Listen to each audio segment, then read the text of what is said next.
जिंदगी के बिल्कुल दिल में एक बड़ी ही जबरदस्त कहानी छुपी हुई है और ये कहानी है डीएनए की, वो ब्लूप्रिंट जो हम सबको हम सब बनाता है।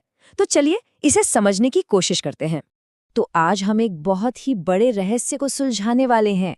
जरा सोचिए, एक धागा जो 2 मीटर से भी ज्यादा लंबा है, उसको एक ऐसी चीज के अंदर पैक करना है जिसे हम अपनी आंखों से देख तक नहीं सकते। मतलब ये कैसे मुमकिन है? चलिए पता लगाते हैं।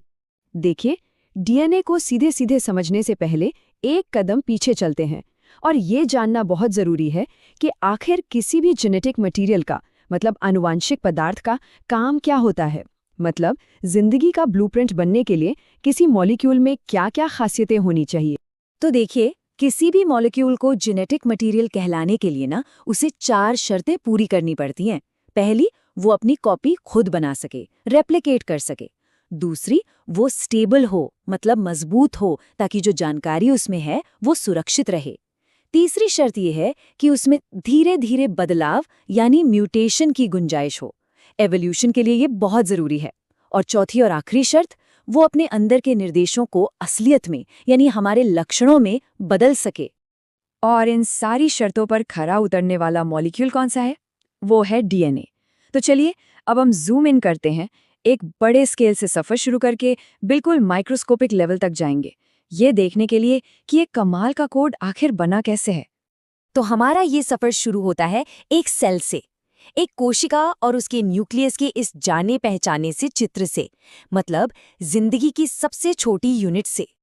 अब जैसे ही हम इस क्रोमोसोम को, मतलब गुणसूत्र को खोलते हैं, तो हमारे सामने आती है ये घुमावदार सीढ़ी।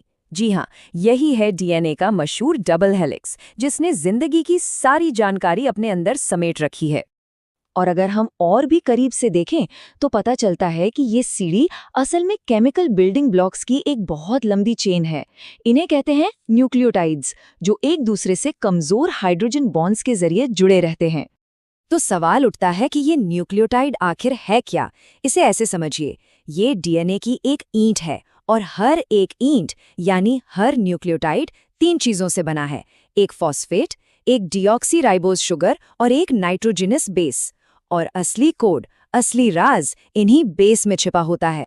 अब सबसे दिलचस्प बात ये है कि ये बेस जुड़ते कैसे हैं।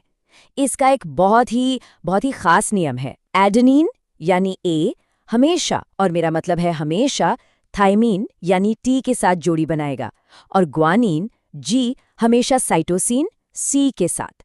और यही नियम है जो डीएनए की उस सीढ़ी के डंडे बनाता है। और इसे याद रखने का एक बहुत ही मजेदार और आसान तरीका है। बस एक लाइन याद रखें, at the girls club. At यानी ए और टी आपको एटी की जोड़ी याद दिलाएगा, और गर्ल्स क्लब यानी जी और सी आपको जीसी की जोड़ी याद रखने में मदद करेगा। है ना एकदम सिंपल। ठीक है, तो हमने डीएनए का स्ट्रक्चर तो समझ लिया, लेकिन अब कहानी में एक बहुत बड़ी चुनौती सामने आती है, और वो है स्केल की प्रॉब्लम। क्योंकि डीएनए बहुत बहुत बहुत ज्यादा लंबा है। इस स्केल को समझने के लिए जरा इस नंबर को देखिए। एक इंसान के सिर्फ एक सेल में 6.6 बिलियन यानी 660 करोड़ बेस पेयर्स होते हैं। सोचिए ये कितनी ज्यादा इंफॉर्मेशन है। और अगर इन सभी 660 करोड़ बेस पेयर्स को एक सीधी लाइन में खींचकर लंबा कर दिया जाए तो उसकी लंबाई होगी करीब 2.2 मीटर, मतलब एक औसत इंसान की हाइट से भी ज्यादा। और इस 2.2 मीटर लंबे धागे को फिट कहाँ होना है? एक सेल के न्यूक्लियस के अंदर, जिसका साइज 1 मीटर का 10 लाखवां हिस्सा होता है। बस यही है वो अविश्वसनीय पैकिंग प्रॉब्लम। तो फिर सवाल वही है कि नेचर ने, कुदरत ने इस नामुमकिन सी लगने वाली स्टोरेज प्रॉब्लम को कैसे सॉल्व किया? और इसका जो सॉल्यूशन है ना, वो इंजीनियरिंग का एक करिश्मा है। तो चलिए अब इस पहेली के शानदार बायोलॉजिकल सॉल्यूशन से पर्दा उठाते हैं। इस सॉल्यूशन के हीरो हैं ये मॉलिक्यूल्स, हिस्टोन्स। अब हिस्टोन्स एक खास तरह के प्रोटीन्स होते हैं जिन पर होता है पॉजिटिव चार्ज, और जैसा कि हम जानते हैं डीएनए पर होता है नेगेटिव चार्ज। तो बस ऑपोजिट सब्ट्रैक्ट, और ये डीएनए का धागा इन हिस्टोन की चरखी के चारों तरफ कस के लिपट जाता है और ये पैकिंग सिर्फ एक लेवल पर नहीं होती, बल्कि कई लेवल्स पर होती है। सबसे पहले डीएनए हिस्टोन के चारों तरफ लिपटकर न्यूक्लियोसोम बनाता है। ये कुछ मोतियों की माला जैसा दिखता है। फिर ये माला और ज्यादा कॉइल होकर क्रोमैटिन फाइबर बनाती है, और आखिर में ये फाइबर भी सुपर कॉइल होकर वो घनी कॉम्पैक्ट शक्ल ले लेता है, जिसे हम क्रोमोसोम कहते हैं। तो यहाँ हम कंडेंसेशन के इन अलग अलग लेवल्स को एक साथ देख सकते हैं, एक लंबे ढीले से धागे से लेकर आखिरी नतीजे तक, यानी एक टाइटली पैक्ड क्रोमोसोम जो सेल डिवीजन के लिए बिल्कुल तैयार है। अच्छा, हमने ये तो देख लिया कि डीएनए पैक कैसे होता है, लेकिन असली सवाल ये है कि ये इतना जरूरी क्यों है? ये सिर्फ एक स्मार्ट स्टोरेज ट्रिक नहीं है, ये जिंदगी के लिए बेहद जरूरी है।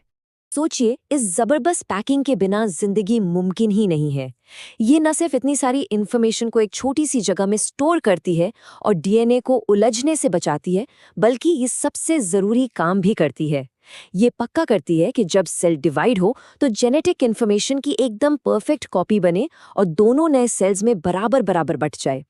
इसी प्रोसेस की वजह से ग्रोथ होती है, रिपेयर होता है और जिंदगी आगे बढ़ती है। तो हमने ये तो समझ लिया कि जिंदगी का ब्लूप्रिंट कैसे लिखा जाता है और कैसे पैक किया जाता है, लेकिन एक सवाल अब भी बाकी है। मास्टर ब्लूप्रिंट तो तैयार है, पर इसे पढ़कर असल में वो इमारत यानी जिंदगी बनाई कैसे जाती है? खैर, ये एक और दिलचस्प कहानी है जो हमें आरएनए और प्रोटीन्स की दुनिया में ले जाएगी।